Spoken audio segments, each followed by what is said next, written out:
наша белка решила пересадить малину. Здесь она мешается, у нас малина. Она вообще охотник такая. На муравьев охотилась. Ягоды Виктории все сожрала. Ну, не все, но охотилась, в общем. Теперь малину пересаживает. И папу марает. Вот так. Вот сейчас пересадит малину. Вот, пойдет отдыхать. И глазки закрыла от удовольствия, что ли? Или что вы это? Да что брызги в глаза. Я вообще первый раз вижу такого. Собака, похожего на Стафа.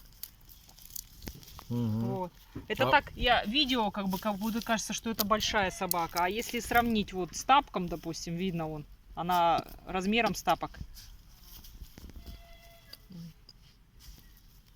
Но такой зверь. Вон, семечко сверху. Это коробка спичек для масштабности. Вот, так что сейчас выкопаем, пересадим.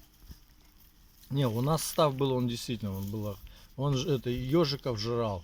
Если кошка, то кошку мог сожрать. Ему без разницы.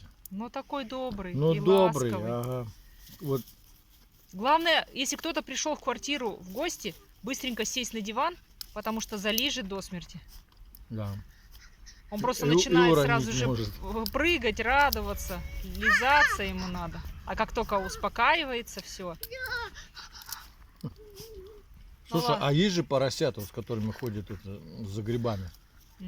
Не знаю таких поросят. Не, есть вот это самое. Грибы очень дорогие, они в земле, и только свинья может их учуять. Прям на поводочке ходит вот так по лесу за грибами с ними. Может, у нашей тоже какой-то талант есть такой? Малину пересаживать. Не знаю. Ладно, всем пока, ставьте лайки. А может, это крот? Подписывайтесь.